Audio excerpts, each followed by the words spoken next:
Hi there, it's Susan from SusanWinter.net. Thank you so much for joining me. And you guys, thank you so much for subscribing. That really means a lot to me. It helps me know that I'm going on the right track, and it shows me that I'm having the kinds of conversations with you that you will find of value, and that's important. So today I want to address this horrific ravine that people fall into, all of us. It's this point of pain for which we can't climb out. It is when we have met somebody, been involved with somebody, and they suddenly, through reasons that we don't understand, decide that they can't do it anymore. And it doesn't matter whether this is a new relationship, where they've induced you, where they've pulled you into it, they've gotten you whooped up in their excitement, and then you finally let go and boom, you come crashing down. Or this could be a partner that you've been involved with for a while.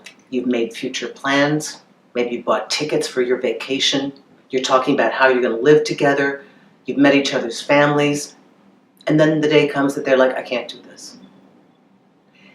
And they'll say things like, I'm confused, I don't know, and you are caught in this wild spiral of trying to get back to where you were before. Because in the good days, in the very beginning, in the honeymoon phase, when they're on their best behavior and they're showing you that they want to be with you, they're making time for you, they're excitedly pulling you ahead with them into this wonderful relationship that is so delicious, and they're taking you with them, and all you're trying to do is get back to that, and you keep thinking there's something you can do. There must be something I can do to fix this. Worse yet, you may even be blaming yourself. What did I do wrong? How did I fail them? Then you go into another spiral of downward descent, thinking that one, you have done something wrong and lost their love because you deserve to lose their love because you did something wrong, or that you've disappointed them and you don't know how, and that you're faulty, that you're amiss. So now you're doubting yourself, now you're insecure, and you're desperately trying to figure out how to put the pieces of Humpty Dumpty back together again. And you cannot understand how come it's not working. And you're on YouTube, looking at everybody's videos, how to get them back, what happened when they fall out of love with you, whimsical love, hot and cold. And maybe you've talked to me, and I keep telling you that there was the arc, and that was, and now it's not. And we don't want to hear that. We so desperately want to believe that we can do something to fix it. And it seems logical because it was here before. In every other part of life, if it was there before, how come I can't get it back? What you're dealing with is a partner who ran headfirst into an ideal of a relationship. And when it got real, when you got real, when they got real, when things started to settle in, you realize that they ran too fast, too far. They jumped way ahead of where they should be, and they could not sustain it. It is not necessarily your fault. As a matter of fact, most everybody I talk to, it's not about them. It's about the other person. It's about the other person getting what they wanted and running away from it. Do you know how many people struggle and struggle and struggle to get something that they say is good for them, stand right in front of it, and can't accept it? They can't. Your partner may not have a skill set for being in a committed relationship. Your partner may not have a skill set for working through their own insecurities. Your partner may not have the vocabulary with which to communicate with you. You know, in real partnership, we hold hands and we walk through the rough, uncomfortable stuff together. But we try to keep holding on. And somebody's got to be the one to be a proactive communicator. That's why I know it's going to be you. All of you who watch these videos, you're learning how to be the proactive communicator. When your partner gets scared and dodgy, you just know that you've got to say, hey, I love you. What's wrong here? Let's talk. But if you are trying to recapture a place and your partner is not going back to that place, and your partner is not working with you, or they're saying they're going to work with you and they don't, you're going to have to accept something that seems illogical. Because it is. They were there, and now they're not. And the pain that you're experiencing is because you can't let go of thinking that you can fix that. Because it's not about you. That's why you can't fix it. It's about something inside of them. And I know, oh, if we could just get to couples counseling, oh, if we could just talk it through, go ahead, try. Go ahead.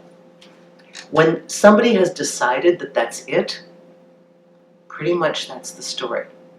Now, in my version of this story, it doesn't have to be the end. That's where I may differ from some other coaches.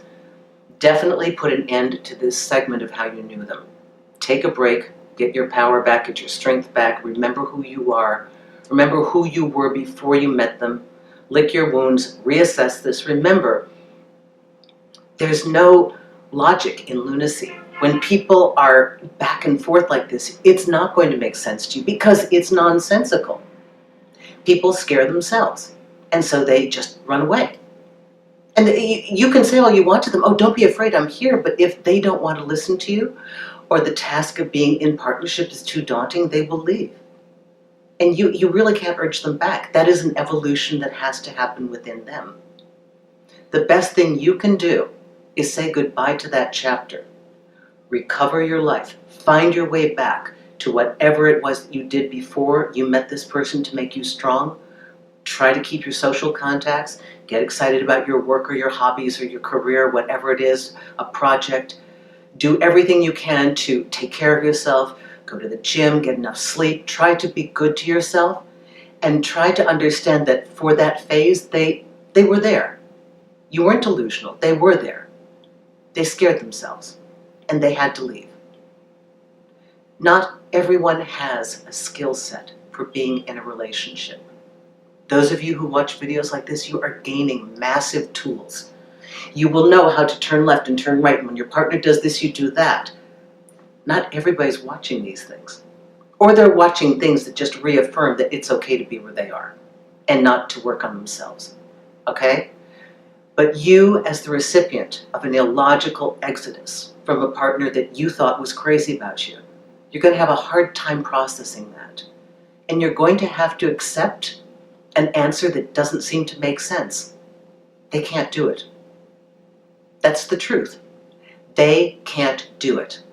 What they showed you in the beginning was that first phase. They could do that. They couldn't sustain it. Partnership is about consistency. And the moment that you allow your head to relax and wrap around this reason that they couldn't do it, and there's nothing you can do to fix that, it's got to be something inside of them, you will breathe your first moment of mental peace. And you'll have your first moments of emotional calm. You have to work on yourself, accept that they are where they are, and go about your business.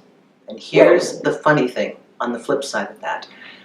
If you go about your business and really focus forward, there's a very good likelihood that they will miss you, start to feel that vacuum where you were, and seek to get you back. But at that point, they've got to pick up the slack and they've got to do some work to get you back. They have to address this thing that they ran away from. But only then would you want this person to come back. Because you can't get back to that original place. That was a time and space, and they were there, and now they're not. I hope this helps you. Susan Winter for SusanWinter.net. We oftentimes try to make sense of love and attraction and emotions and romance are more times than not illogical and not even understood by the person who is living those experiences and those emotions. So I hope this helps you. Thank you so much for contacting me on Magnify. I mean, wow, this is such good source material, I'm telling you, because I tend to have multiple people having the same problem at the same time. And thank you those of you who book on my website for the 45-minute sessions that we have pre-scheduled. That is so cool. I really, really love getting to know all of you. And again, thank you for your fabulous comments down here. Thank you for subscribing, and thank you coming back to my channel. I really appreciate it.